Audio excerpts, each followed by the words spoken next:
Conexão Poder recebe o governador de Minas Gerais, Romeu Zema. Ele que é pré-candidato à presidência da República e está nos presenteando aqui com a sua visita em Cuiabá. Bem-vindo, muito bem-vindo, governador. Boa tarde, Márcia. Boa tarde, Ana. É um grande prazer estar aqui em Cuiabá mais uma vez e estar aqui ao lado de vocês. Como é que tem sido essa sua passagem por Cuiabá? Já não é a primeira vez, mas esse agora é um momento político atípico, né? Sim, eu pertenço ao Partido Novo, estou aqui hoje, o principal motivo é uma reunião com os governadores que nós teremos à noite, mas eu acabei aproveitando e atendendo uma série de compromissos do Partido Novo, então tivemos logo cedo já uma entrevista. Depois tive uma reunião com pastores das igrejas que o partido convocou, depois uma reunião com empresários, com correligionários do partido e agora estou aqui com vocês. E ainda vou ter amanhã cedo mais alguma coisa. Me parece que teremos, já está quase que confirmado, uma reunião na Federação das Indústrias do Estado do Mato Grosso, que é a FIENT. Exato, deverei estar lá, coincidiu deles terem uma reunião exatamente nessa data em que eu estarei aqui. E tem sido muito bom, porque o partido cresceu muito aqui no Mato Grosso, em termos de vereadores, de prefeitos, temos já um deputado estadual e tem um potencial muito grande. O Mato Grosso é um estado de direita, e o Novo tem propostas exatamente nessa linha, e com gente competente. Então, estou aí para mostrar que o trabalho que nós fizemos em Minas Gerais, que já deu excelentes resultados, pode ser levado para diversas cidades via vereadores, prefeitos e deputados. Governador, como o senhor diz, Partido Novo tem os valores de direita. Mas o que ele traz, que ele agrega, que diferencia dos demais que se colocam também nesse espaço de direita? Eu falo, Ana, que se o Novo fosse um automóvel, ele seria uma Hilux SW4. É um carro que todo mundo deseja, quer, mas não é o carro mais popular, porque nem sempre você consegue. Mas primeiro, o Novo tem algumas coisas que os diferencia de partido de esquerda. Vamos na primeira delas. Gente muito qualificada e ficha limpa. Eu tenho, lá no governo de Minas, o menor secretariado de todos os estados do Brasil. São 14 secretarias. E olhe que Minas Gerais é o segundo estado mais populoso. Nós temos prefeituras no Brasil e são muitas que têm mais de 14 secretariados. E geralmente secretarias acabam sendo para poder dar cargos. E todos os meus secretários passaram por um processo seletivo. Eu não conhecia nenhum há 7 anos atrás, quando eu fui eleito. Se o Brasil quer ganhar a Copa do Mundo, o Brasil vai levar craques ou parentada e companheirada? Eu acho que deu para entender aí, não é? Faz sentido. Então, um dos pontos é esse: ficha limpa, gente competente. Segundo, transparência total. Minas Gerais, quando eu assumi, no quesito transparência pública, era o 22º lugar. Hoje é o primeiro, junto com o Espírito Santo. Tudo que eu gasto, que envolve recurso do Estado, um voo que seja, que eu usei uma aeronave do Estado, o mês que vem está no portal da transparência. Para onde eu fui, o que eu fui fazer e quem foi comigo. Por que lá em Brasília fica 100 anos sob sigilo? Para os nossos bisnetos, tataranetos. Então, é porque não pode mostrar. Quem faz o certo pode. Então, nós batemos muito nessa questão da transparência. Empresa de capital aberto, que não é um ente público, é obrigado a mostrar os dados. Por que um ente público, um governo federal, que é sustentado pelos 210 milhões de brasileiros, não pode mostrar? Tem algo aí esquisito. Então o partido tem essa questão da transparência, de gente competência, e outra bandeira que nós temos: um combate ferrenho a privilégios, a favores e a corrupção. tem um governo que não teve nenhum escândalo. Tem gente que de vez em quando faz algo errado e é demitido, como em todo lugar. 300 mil funcionários públicos, sempre vai ter alguém fazendo algo errado, mas punição exemplar. E eu, como governador do estado, faço questão de dar o exemplo. Todo governador de Minas, até eu ser eleito, viviam como imperador de Minas, num palácio, com 32 empregadas, garçons, mordomos, governantas, cozinheiras, não sei mais o quê. Eu moro na casa que eu pago o aluguel, já que eu sou do interior, tive de mudar para Belo Horizonte. Em vez de 32 empregadas, tem uma empregada que eu pago. Em vez de ir e voltar de helicóptero, como o governador do PT fazia, a minha casa é próxima do local de trabalho, eu vou e volto de carro. Só isso aí dá uns 5 milhões por ano. E exijo mesmo de quem trabalha comigo. E como governador do estado, eu continuo vivendo do mesmo jeito, vestindo as mesmas roupas, comendo a mesma comida, com o mesmo estilo de vida. E antes, quem era governador saía da Peble para ser imperador de Minas Gerais. E comigo, continuo o mesmo. Então, são valores que o Novo preza. Nós gostamos de responsabilidade, de prestar contas, de gente competente. Sei que a direita tem muita coisa a ver conosco, mas às vezes não vai nessa linha. Quer distribuir um cargo, quer fazer um favor. Então, nós somos uma direita que vai bem alinhada com essas propostas. O senhor foi do PL? Fui quando eu era jovem, porque um primo meu foi candidato e pediu para me filiar, mas nunca exerci. A minha participação política, até eu ser candidato em Minas Gerais, era negativa. Não era nem nula, porque na empresa que eu administrava, Ana, eu proibia político de entrar. Eu falava, nós estamos aqui para sermos uma empresa mais eficiente. Política é da porta para fora. Nunca tinha almoçado com um prefeito, com um deputado estadual, federal, eu era avesso à política. Então eu até falo que com 54 anos, que foi quando eu fui eleito, teve uma virada de chave muito grande na minha vida e eu estou pagando, hoje eu reconheço, a minha omissão política com juros, multa e correção monetária. Porque hoje eu estou totalmente dedicado à vida pública, mas a minha vida pregressa, eu tinha esse total afastamento. Sei que é errado, mas era a visão ingênua que eu tinha. Eu estou ralando aqui no setor privado, com certeza tem gente ralando lá no setor público. E sabe o que foi que fez a ficha cair? A recessão que nós tivemos em 2015 e 2016. Naqueles 2 anos, o Brasil foi o único país do mundo que engatou marcha ré. Presidente Dilma, nessa ocasião? Oi? Foi a Dilma presidente nessa ocasião? Foi na ocasião lá do impeachment, né? Naqueles 2 anos, o Brasil teve a maior recessão da história, provocada pelo PT, pelo impeachment, pelo petrolão, mensalão, mala de dinheiro, passadina e não sei mais o quê. E eu que sempre contratei, sempre fiz a empresa crescer, nesses 2 anos eu tive de reduzir o quadro da empresa em 2.500 funcionários. Aí é que a ficha começou a cair. Eu comecei a enxergar que não adianta você estudar muito, não adianta você ser competente, não adianta você ter uma boa empresa num país que está sendo mal governado, que está afundando. O que vale um bom profissional, uma boa empresa, num país igual a Venezuela? Nada. Ninguém quer ir para lá, quem está lá está querendo ir embora. Então aí é que eu comecei a ver, e foi essa indignação, esse inconformismo que me fez querer entrar na vida pública, porque logo depois eu recebi, coincidentemente, o convite do Partido Novo. Aproveitando aí esse gancho da direita, a gente está vivendo agora esse momento político que tivemos aí recentemente, a prisão do ex-presidente Jair Bolsonaro. O senhor participa de um evento aqui em Mato Grosso com a presença de outros governadores de direita também, e acredito que seja até o primeiro encontro de vocês depois desse acontecimento, né? Sim. Com certeza vão aproveitar para discutir aí algumas estratégias políticas da direita. Qual que tem sido a principal preocupação agora do grupo?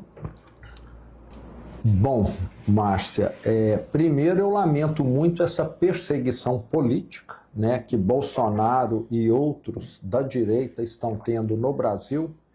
Em qualquer lugar do mundo, aquela ocorrência do dia 8 de janeiro de 2023 seria considerada ato de vandalismo, de depredação, que foi o que aconteceu.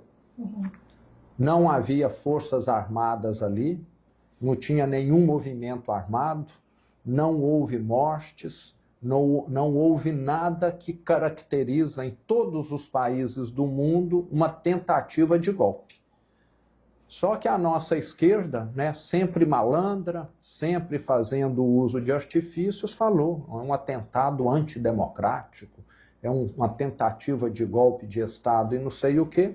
E num país que tem muitos romeus, né, que não participam de política, como eu não participava, esse discurso acabou que teve uma liga, uma cola, e eles conseguiram levar à frente, né, com um judiciário que foi todo estruturado para servir à esquerda, condenando seus adversários políticos. E culminou nessa prisão e condenação do presidente Bolsonaro. Mas eu continuo confiante que em 2026 nós teremos essa página virada e um novo presidente de direita dará o indulto, dará a anistia a essas pessoas que estão sendo, na minha opinião, totalmente injustiçadas. E um detalhe, Márcia e Ana, lá na década de 60, 70, nós tivemos pessoas da esquerda que assassinaram, que sequestraram, que assaltaram bancos, foram anistiadas, recebem valores do governo federal, porque cometeram atrocidades. Agora estão pegando pessoas que não dispararam um tiro, não fizeram nada e condenando, para você ver como são dois pesos e duas medidas completamente distintas. Só para a gente completar essa questão da prisão do ex-presidente Bolsonaro, a gente viu hoje o filho dele, o Flávio Bolsonaro, dizendo que o ex-presidente estava com receio de consumir a alimentação, a comida lá de dentro da PF. Ele chegou, antes de ser preso, a fazer uma entrevista até e dizer que se ele fosse preso, ele acreditava que ele seria envenenado. O senhor acredita que isso pode acontecer? Ocorre esse risco? Eu acredito que sim, não tira a razão. E lembrando que o presidente tem uma saúde fragilizada devido à facada que ele teve, né? Precisa de uma alimentação que não é uma alimentação normal, né? Que todos nós comemos, porque o sistema digestivo dele não funciona normalmente. E desse governo eu não desconfio de nada. Quem é capaz de assaltar velhinhos que trabalharam 50 anos, 60 anos, que recebem um salário mínimo de aposentadoria, na minha opinião, é capaz de fazer tudo. Tem lá um ex-prefeito ou prefeito lá da região do ABC, que perdeu a vida também há algum tempo, parece que está tudo dentro desse contexto, né? E nós temos de lembrar que todos os regimes comunistas que já existiram na Terra foram os que cometeram as maiores atrocidades. E é a linha desse pessoal que está lá em Brasília. Governador, alguns parlamentares, né, políticos próximos ao ex-presidente Bolsonaro, por várias vezes nos relataram em entrevistas que ele estaria muito em sofrimento também pela deslealdade, porque ele tem percebido que nem todos os aliados são de fato aliados. Nessa situação em que ele hoje está preso, diante de toda a angústia que ele vem sentindo, até mesmo quando ele disse que manuseou a tornozeleira porque estaria tendo alucinação por conta do remédio da angústia. Nós entrevistamos ontem a advogada dos presos em 8 de janeiro e ela disse toda essa situação que dá essa perturbação mental por conta dessa situação. Ele preso da forma como está hoje, fica mais fortalecido ou mais enfraquecido? O senhor acha que ele vai se deparar ainda com muita traição? Bom, vamos por etapas, Ana. Ele Estando detido, é lógico que ele não tem a possibilidade de se manifestar, de estar mostrando a sua indignação, de continuar liderando todo o movimento da direita como ele vinha fazendo. Mas eu tenho certeza que nós, governadores de direita, em sua maioria, continuamos carregando a bandeira dele, entendeu? Independentemente dele estar detido ou não, nós estamos levando, e acho que a grande questão nossa é combatermos o PT. É o que eu sempre conversei com o presidente Bolsonaro. Nós compartilhamos da mesma luta. E em 2022 eu fui candidato à reeleição ao governo de Minas Gerais. Ele, por questões partidárias, apoiou, né, um outro candidato. Eu ganhei em primeiro turno e estive com ele durante 3 semanas no interior de Minas, em Belo Horizonte, fazendo campanha para o segundo turno dele. Conseguimos avançar do primeiro para o segundo turno 600 mil votos, mais de 500 mil de votos, o que é muito expressivo. Então, eu acredito que essa batalha continua e que nós vamos eleger um presidente em 2026 e que daremos o indulto, a anistia a ele. E queremos vê-lo solto. Ele foi quem resgatou a direita no Brasil, ele merece a nossa solidariedade nesse momento, merece o nosso respeito, consideração, e é lamentável essa perseguição que a esquerda tem feito com relação a ele, até porque ele é a maior figura da direita. Teremos eleições polarizadas vindo por aí. Teremos, mas está muito claro também, Ana, que o brasileiro começa a cansar desse extremismo, né? De um tá mandando pedra no outro, de um tá agredindo o outro. E vejo que nós, governadores de centro-direita, temos todos, acho que sem exceção, um discurso mais moderado. Eu, como um bom mineiro, os outros governadores, acho que isso é aquilo que o brasileiro mais quer. Nós queremos valorizar a família, nós queremos um Estado menor para não ter de aumentar impostos ou até reduzir impostos, que é o que a direita quer. É um país mais seguro, aonde não tenhamos mais esse recorde de homicídios por ano, né? O Brasil é recordista mundial há muito tempo de homicídios, 45 mil homicídios por ano. É como se todo dia caísse um avião com 140 pessoas. É uma guerra, né? E isso passou a ser visto com naturalidade pelos políticos. Não pode. Você concorda? Todo dia, se um avião está caindo aqui, alguma coisa precisa ser feita. E isso tem um custo social muito grande. Na grande maioria são pessoas jovens, pessoas que vão deixar filhos pequenos, pessoas que ainda têm mãe, que causam um sofrimento, uma tragédia familiar, e isso tem um custo social e econômico gigantesco para o Brasil. Então, o que a direita quer é exatamente ir nessa linha. E nós sabemos que a esquerda não entrega isso. A esquerda valoriza criminoso, até lembrando, né, que os presidiários votando, o Lula teve mais de 95% dos votos dos mesmos, o que deixa claro que quem é criminoso vota em gente da esquerda.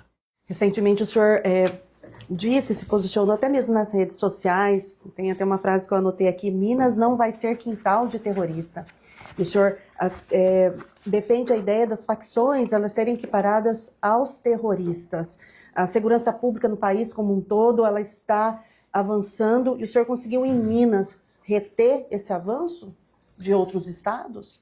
Sim. Na nossa gestão, a segurança em Minas avançou muito, Ana. Eu posso hoje falar com orgulho que as facções, as organizações criminosas não controlam um quarteirão em Minas Gerais. A nossa polícia tem acesso a todas as vias públicas de qualquer cidade de Minas. E a nossa resposta tem sido a mais rigorosa possível. Vamos pegar a questão de invasão de terra. Em Minas, a ordem teve invasão de terra, presença imediata da Polícia Militar para estancar. Se entraram 15 pessoas, vai ficar 15. Não vai virar 200 nem 5 mil, como acontecia no passado. Que aí você torna insolúvel o problema. Então, zero invasão de terra. Entraram 15, nós vamos negociar e depois aquilo vai ser resolvido com o tempo. Mas não vai continuar entrando ninguém. Novo Cangaço, que era um terror em Minas Gerais. Durante o governo do PT em Minas, que não combatia criminosos, nós chegamos no ano de 2016 a termos 263 ocorrências daquele tipo de ação que os criminosos, num grupo de 20, 30, chegam numa cidade pequena, incendeiam caminhões, automóveis em frente ao quartel, a polícia civil, para imobilizar a força de segurança local, utilizam escudo humano, gente inocente amarrada no capô de um carro ou dentro de um carro, para poder explodir agências e caixas bancários. Numa cidade de 5 mil, 10 mil, 20 mil habitantes, espalham o terror e fazem o que bem entendem, durante 1 hora, 2 horas ali espalhando terror. Em 2021, a nossa polícia militar, juntamente com a Polícia Rodoviária Federal, detectou movimentos de suspeitos lá no sul de Minas, em Varginha. 28 criminosos alugaram uma fazenda, estavam lá todos muito bem armados, estruturados, com bombas, etc., para poder fazer essas ações nas cidades no entorno ali. Foram detectados, a polícia chegou na fazenda, foi recebida a tiros. Resultado, 28 mortos por parte dos bandidos. Depois disso, teve um declínio muito acentuado. Então, criminalidade você combate com medidas assim. Não é mandando recado, não é mandando flores, como o nosso presidente julga. Você combate quem te recebe a bala com bala. Agora, se estiver disposto a se entregar, que se entregue, como aconteceu lá no Rio de Janeiro. Essas ocorrências do Novo Cangaço, que foram 263 em 2016, sabe quantas nós tivemos o ano passado em Minas? 1. Então dá para ver que criminoso, antes de pôr o pé em Minas, ele pensa, porque ele sabe que ali a resposta vai ser uma, o que não é o caso dos estados governados pela esquerda, que tem essa tolerância e até visão romântica do crime. Em Minas nós não temos. O senhor classificaria as facções como terroristas? Classificaria, é claro, quem usa escudo humano, quem chega explodindo uma cidade pequena, quem controla território. Quem que foi a população que mais apoiou aquela ação da polícia que aconteceu no dia 28 de outubro no Rio de Janeiro? As pessoas que moram na comunidade que sofre com crime organizado. Aquelas pessoas, a grande maioria dos brasileiros não moram, né? Mas nós já temos milhões que moram. Aquelas pessoas pagam mais caro pela energia, pela água, pela internet, são extorquidas. Se alguém lá tem uma vendazinha, um pequeno comércio, tem de pagar uma mesada para o dono da facção lá, o comandante da facção. Se você é mãe de uma moça bonita e ele achar a sua filha bonita e fizer um convite, ou você vai ter de mudar para o outro lado do país, ou você vai estar correndo risco de vida se quiser proteger a sua filha. Então, é um mundo cão. Por isso que aquela população apoiou, né? E quem tem carro lá, muitas vezes não tem nenhum direito de usar o carro porque tem barricada. É controle de território aonde o poder público municipal não acessa, o poder público estadual não acessa e nem o federal. Isso é que é um atentado contra a soberania nacional. Eu interpreto isso. E você ficar tolerando, e esse governo está tão atrás, tão sedento por arrecadação, criminoso paga imposto, eles importam cigarro aos milhões de unidades do Paraguai, distribuem no Brasil inteiro sem pagar imposto e prejudicando quem paga imposto. Faz o mesmo com esses vapes, que no Brasil são proibidos, para quem comercializa legalmente. Para quem comercializa ilegalmente, está disponível aí na ponta da rua. E é o crime organizado que traz isso sem pagar imposto e sem nenhuma qualidade. Se estiver vendendo aí, tem gente morrendo, a Anvisa não está nem aí porque não está fiscalizando o criminoso. Então eu falo que junto com o crime vem muita coisa ruim. Não é só o sujeito que rouba o seu celular, não. É muita coisa ruim, é uma ramificação, é um câncer para a sociedade. E pegando esse gancho aí do avanço da criminalidade, né, conforme o senhor colocou, é um número altíssimo aí de assassinatos, né, diariamente. Por que o governo federal, então, fecha os olhos diante disso? Qual que é a sua avaliação? Porque, conforme o senhor disse, há uma inércia e até um romantismo nessa questão do crime. Então, eu te diria que tem aí, Márcia, alguns fatores, né? Primeiro, o governo federal tem essa visão de esquerda que acha que eles são capazes de consertar pessoas que já nasceram doentes. Nós sabemos, né, tem vários e vários casos no Brasil, no mundo todo, de pessoas que são sociopatas, psicopatas, que têm de passar a vida atrás das grades. É soltar, ou ele vai matar, ou ele vai estuprar, ou vai fazer as duas coisas juntas, e eles se julgam, né, superiores e capazes de mudar isso, né? E se julgam também que estão, de certa maneira, conduzindo um ente, que é o Estado, que seria capaz de tudo. Eu entendo que quem é capaz de mudar a sociedade são as pessoas. Na hora que você educa bem as pessoas, na hora que você dá liberdade, responsabiliza as pessoas, elas vão fazer a sociedade caminhar na direção correta. E eles acreditam nesse Estado paternalista, né? É o pai que não pode exigir muito do filho, porque o filho é um coitado, né? Acreditam na vitimização, né? Então é uma visão distorcida, e também nós temos de lembrar que eles dependem disso para sobreviver eleitoralmente. Enquanto tem um povo que não é esclarecido, que não é cobrado devidamente, você tem gente que só vive do Bolsa Família, acha que isso é normal, acha que não precisa ser mais esclarecido, acompanhar. Então, o que eles querem é o seguinte: deixa eu ficar aqui no governo, eu estou usufruindo de privilégios, estou distribuindo favores, fica aí no seu cantinho, não quero ninguém muito crítico na sociedade, não. E os bandidos me ajudam nisso aí, porque muitas vezes estão financiando candidatos da esquerda, é bom lembrar, candidatos da esquerda e crime organizado tem um elo muito grande. Sempre que tem um escândalo financeiro aí, pode saber que tem políticos da esquerda que estavam mamando naquela instituição ali, como teve o caso recente aí de um banco. Sobre o fortalecimento da direita que o senhor estava colocando agora há pouco, né?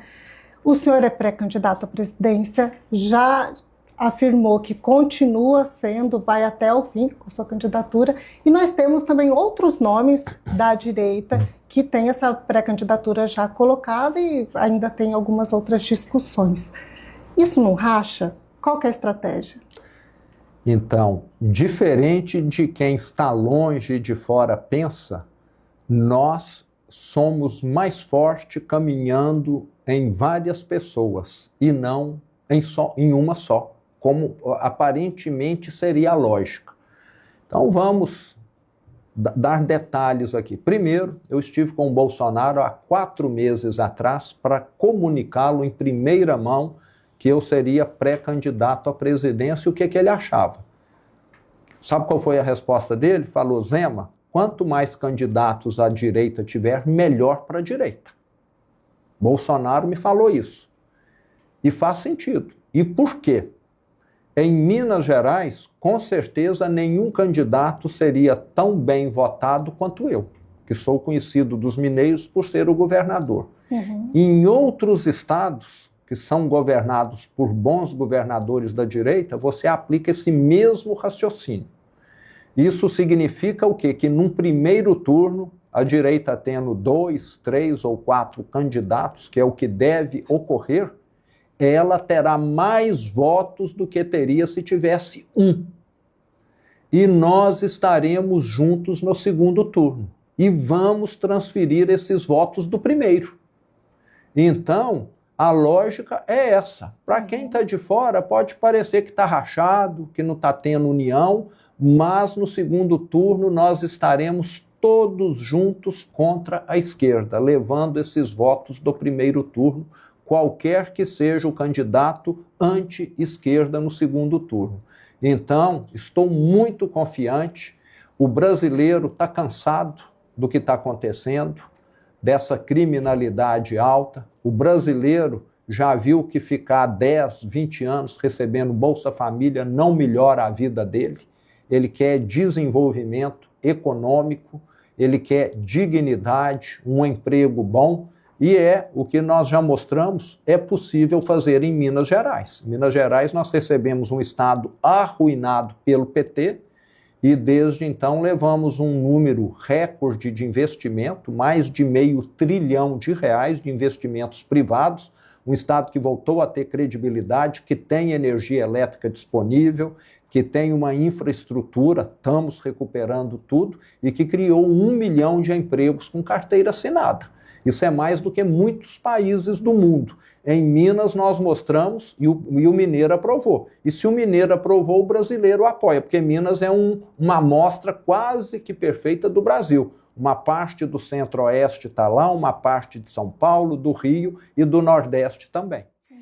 Governador, duas coisas, o senhor falando sobre isso, desse espaço, né, que é uma referência para o Brasil. Me corrija, por favor, se essa informação estiver equivocada. Fazendo pesquisa, identifiquei que em 2024 o senhor teria anunciado a criação de uma frente política em defesa do protagonismo do Sul e Sudeste. Isso é real? Isso não causou rejeição em outros estados? O que seria essa frente política em defesa dessas regiões? E nós aqui, Mato Grosso, Centro-Oeste. O movimento que aconteceu foi em 2019, em março, bem no início da minha gestão. Nós tivemos uma reunião em Belo Horizonte com a presença de diversos governadores do Sul e do Sudeste e definimos pela criação do COSUD, Consórcio Sul-Sudeste. Os estados do Sul e do Sudeste, Ana, por ser talvez os mais populosos, né? Nós temos de lembrar que temos aí São Paulo, Minas, Rio Grande do Sul, que tem uma grande população, mesmo Paraná. Talvez só Santa Catarina e Espírito Santo não tenha uma população aí superior a 10 milhões de habitantes. Os outros estados, o Paraná acho que é 8, 9, se não me engano, tem uma população que é maior do que a de muitos países. Até pelo porte desses estados, eles, diferentemente de outras regiões do Nordeste, do Norte e do próprio Centro-Oeste, nunca trabalharam em conjunto. Se o Nordeste trabalha em conjunto, o Norte trabalha em conjunto, o Centro-Oeste trabalha em conjunto, tem o consórcio do Centro-Oeste, por que que o Sul e o Sudeste não pode? Nós não estamos trabalhando contra o Brasil, não. Nós estamos trabalhando a favor do Brasil. E vamos ter, inclusive, a semana que vem, a 14ª reunião, encontro do COSUD, lá no Rio de Janeiro. Nesses 7 anos, fizemos 14 reuniões, com a presença de todos os governadores, secretariados, e isso tem sido muito benéfico, porque na questão da segurança pública nós tivemos um avanço muito grande nesses estados. As nossas polícias conversam muito entre si. Nós temos muitas operações em conjunto, Minas Gerais com São Paulo, Minas Gerais com Goiás, apesar de não ser do COSUD, temos operação em conjunto. Nós estreitamos esse relacionamento, as nossas fiscalizações têm feito também operações em conjunto. Às vezes uma empresa que usa laranja sai de um estado, vai para o outro. Isso hoje é comunicado, há troca de dados. Então, essa união tem beneficiado esses estados e, consequentemente, o Brasil. E um detalhe importante, nesses estados do Sul e Sudeste, está concentrado 55% dos brasileiros. Agora tem gente que ficou incomodado, não sei por quê. E são os estados mais seguros do Brasil, com as menores taxas de criminalidade, os que têm maior renda do Brasil e aqueles que com toda certeza mais podem contribuir. Se alguém ficou incomodado, me desculpe, nós não estamos querendo atrapalhar ninguém, mas parece que ninguém quer que aquilo que está dando certo no Brasil seja mostrado e passe a cobrar alguma coisa. Querem que só cordeirinho, que é muita postura da esquerda, né? Eles gostam de cordeirinho para mandar e desmandar, não gostam de algo diferente. Já vi isso lá em Minas de camarote. Governador, o senhor citou também a questão do Bolsa Família. Qual a sua opinião sobre esse programa social? Sendo eleito presidente da República, esse programa teria algumas alterações? Porque é um programa que hoje são 18 milhões de beneficiários. Eu fiz uma pesquisa recente. O senhor já falou algumas vezes sobre o Bolsa Família. Bolsa Família é importantíssimo, Ana, num país pobre como o Brasil. Se uma mulher tem um filho, não tem um emprego, e às vezes ela tem 2 ou 3 e não só um, se ela não tiver uma ajuda, ela vai ter dificuldade até de dar alimento para esse filho. Então, Bolsa Família é necessário nessas situações. Agora, o Bolsa Família precisa, além de ter a porta de entrada, que é alguém que precisa ter uma porta de saída, que é alguém que se qualifique, alguém que vá trabalhar. E o que nós temos assistido no Brasil são pessoas que, às vezes, não sei se por necessidade ou por mal intenção, começaram a criar situações para poder ampliar o que recebem do Bolsa Família, tipo, né? Tem ali uma mãe com filhos e um companheiro que moram todos juntos, que estão recebendo benefício. Aí simulam uma separação para que ele passe a receber a parte. Então, acho que nós temos de ter um acompanhamento adequado. Na minha opinião, um homem saudável que receba Bolsa Família deveria ter obrigatoriamente acesso a um curso de qualificação para ser alguma coisa, para ser um padeiro, para ser um torneiro, para ser um técnico em administração. Às vezes ele não estudou, não está trabalhando, é um adulto e está só recebendo. Eu sou pagador de imposto, quem está aqui nos acompanhando é pagador de imposto. Eu quero ajudar quem precisa, e não quem é jovem, homem, saudável. Geralmente o homem não cuida de filho, fica a cargo da mulher. Eu quero que essa pessoa esteja fazendo alguma coisa para sair do Bolsa Família. E já até falei que sou favorável à empresa que concede emprego, que treine uma pessoa que está no Bolsa Família, que durante 1 ano, 2 anos, aquele cargo que ela deu, aquele trabalho que ela deu para quem saiu do Bolsa Família, fique sem encargos sociais. Ela não recolher para o governo, porque o governo vai estar economizando muito mais do que estaria recolhendo ali, tirando uma pessoa do Bolsa Família. Então, o Brasil, nesses últimos anos, se transformou num país extremamente paternalista, dando Bolsa Família para quem precisa, mas não tendo uma porta de saída. Eu tenho certeza que pode ter reclamação no início, mas depois as pessoas vão falar, não, certo é isso aqui mesmo. Se eu estou recebendo, eu vou frequentar esse curso aqui, porque ao longo aqui de 6 meses, de 1 ano, não sei quanto, eu vou me qualificar e ter condição. Hoje nós enfrentamos um problema que não é só de Minas, é do Brasil, Ana, que é o quê? As empresas terem vagas em aberto e as pessoas não quererem trabalhar ou não terem a qualificação, um dos dois. Então nós temos de sanar esse problema. Qual país que vai dar um salto de desenvolvimento tendo gente recebendo auxílio do Estado desde os 18 anos até os 80? Que país que é esse? Nós temos de dar um jeito dessas pessoas passarem até ter uma vida melhor, porque ninguém que recebe Bolsa Família vive bem. Nós sabemos disso. Então, é preciso criar mecanismos de saída desse auxílio. Isso é que eu sou favorável, sem deixar de lado o atendimento a quem precisa. Governador, só concluindo essa questão dos candidatos, eu queria voltar um pouquinho ali. O senhor comentou com a gente que os governadores de direita têm tido um discurso bastante alinhado, um discurso que não é extremista, né, mais ou menos o mesmo padrão ali vocês vêm seguindo. temos o seu nome como pré-candidato, temos outros nomes também aí da direita, e o governador Mauro Mendes faz parte também desse grupo de governadores aí de centro-direita. Ele tem colocado o seu nome aí para... Bom, a gente tem especulado que ele sai candidato ao Senado, mas a senhora acha que ele seria um bom nome também para compor esse grupo da direita na disputa à presidência? Já que o senhor disse, em Minas, ninguém vai ter mais voto do que eu, né? E aqui ele tem a maioria das intenções de voto. O Mauro é uma pessoa que eu admiro, foi eleito junto comigo em 2018, só que eu acho que ele já tinha uma experiência política prévia, né? Foi prefeito de Cuiabá, já tinha mostrado, e talvez até por isso foi eleito governador, diferente de mim, que foi a minha primeira eleição, nunca tinha tido contato com o setor público.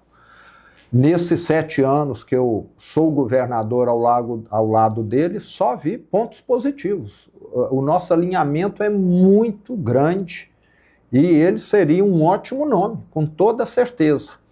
Ele nunca me confidenciou nada que ele pretende fazer a respeito de 2026, mas ele seria um ótimo nome, o Brasil estaria em ótimas mãos e espero que ele faça a melhor escolha para o Mato Grosso e para o Brasil. Se ele for para o segundo turno, já te falo que ele tem meu apoio. E hoje vocês têm esse alinhamento político no qual o governador Mauro Mendes vai participar também, né? A senhora acha que podem sair aí novos nomes agora, com esse advento aí da prisão do Bolsonaro? Pode vir mais novos nomes agora? Então, o que nós temos hoje são alguns nomes sendo cogitados, mas nós temos, Márcia, de fazer aqui um lembrete, né, uma ressalva, que é o seguinte: nós temos uma data limite para definir quem será candidato a quê, que me parece é 90 dias antes da eleição. Se a eleição é dia 4 de outubro, seria dia 4 de julho.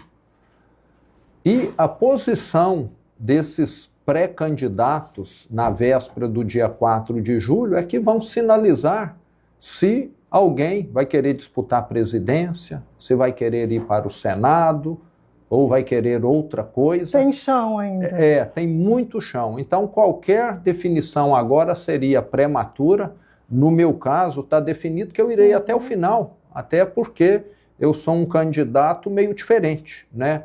Eu estou na política por livre e espontânea vontade, porque acredito, sou um inconformado, um indignado, não tenho nenhuma pretensão de carreirismo político e represento um partido que é pequeno, que quer crescer e que tem boas propostas, então é um caso um pouco diferente. Agora, aquelas pessoas que querem permanecer na política, no dia 4 de julho de 26, vão analisar assim, minha chance aqui como presidente é quantos por cento? É 20%? Minha chance no Senado é quanto? É 70%? O que é melhor? Eu tenho uma chance de 20 ou de 70? Então, aí eles vão estar definindo. Eu já vi isso diversas vezes. Na minha campanha em 2018, eu vi nomes serem retirados pelo partido político. O partido político chegou para fulano, você não vai ser mais candidato a governador, você vai ser candidato a senador. Vi isso lá em... O partido decide, tem força. Já vi partido político chegar lá em 2018 e falar, você não vai ser mais candidato aqui em Minas, nós vamos apoiar outro partido, porque fizemos um acordo lá em outro estado. Tiraram o nome lá que ia disputar comigo. Então tem essas questões partidárias também que se sobrepõem a questões de caráter pessoal. Então vai ter muita mexida no tabuleiro até lá, e o que eu falo é o seguinte, é ter paciência. Qualquer tentativa de prever o cenário agora nós querermos prever se no dia 4 de outubro de 26 vai chover ou fazer sol, se vai estar quente ou mais frio, e por aí vai. Então, é infrutífero. Tem de esperar o momento certo. Governador, na sua opinião, qual o principal desafio para o gestor do Brasil? E o senhor citou também muitos pontos positivos de Minas, mas qual o principal desafio que o senhor tem no estado? Como o senhor avalia Brasil e Minas, seus principais desafios para seus gestores? Eu diria que temos um problema semelhante. Apesar da população muitas vezes não perceber, Ana, isso tem reflexo em tudo. Tem reflexo na saúde, na segurança, na educação, na infraestrutura, que é a questão de equilíbrio fiscal. Tem uma frase do Paulo Hartung, que eu admiro muito, ex-governador do Espírito Santo, que é a seguinte: quem toma conta das contas, toma conta do povo. E a mais pura verdade, um pai de família que tem as contas controladas, na hora que o filho precisa de um medicamento, ele compra.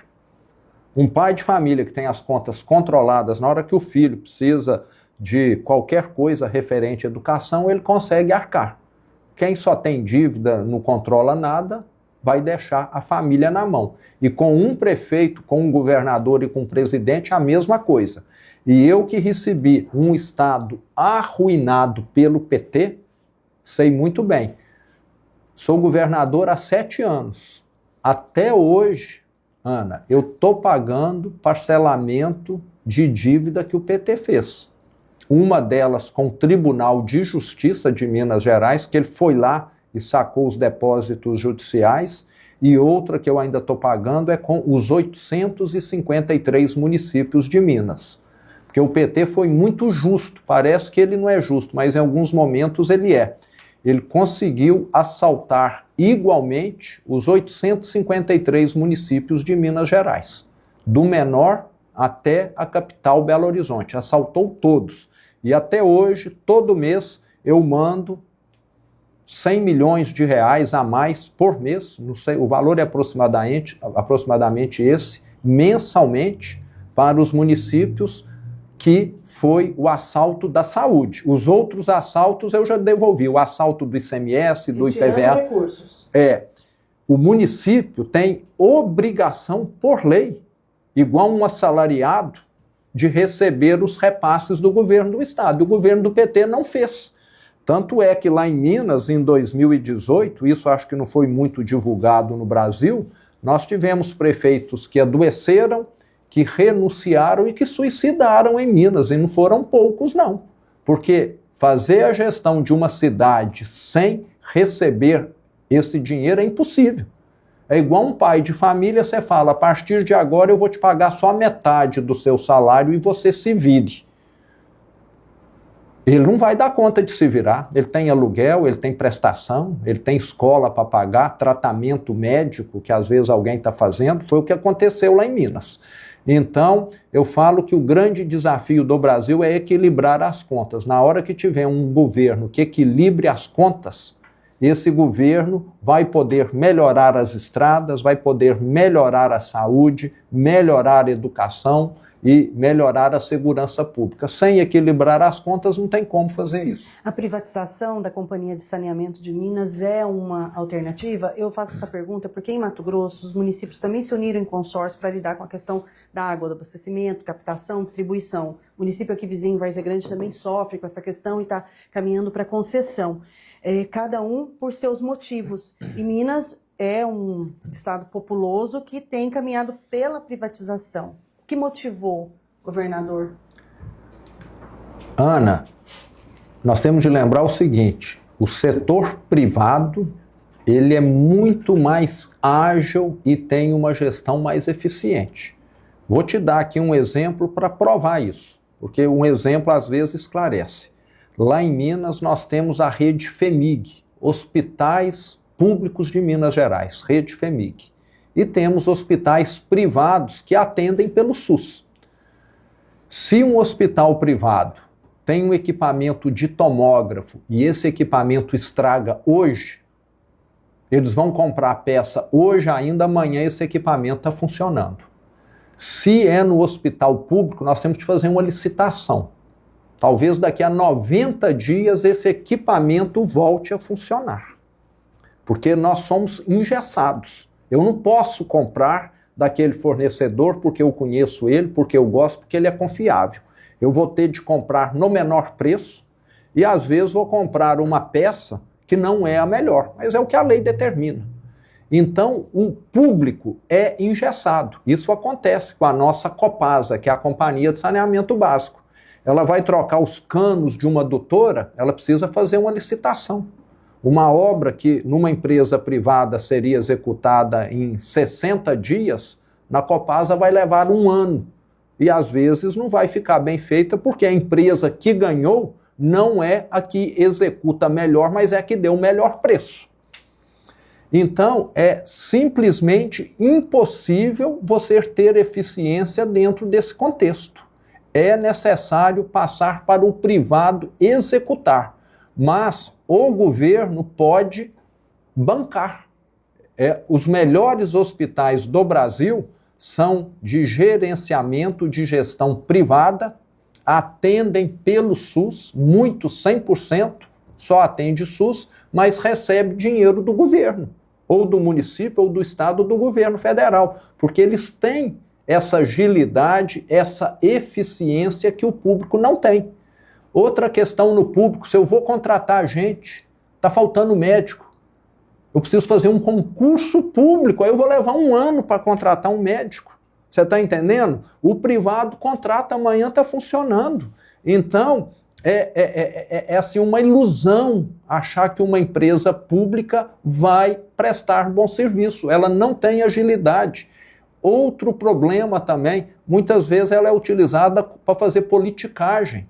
Eu recebi em Minas Gerais, essas empresas eram cabides de emprego.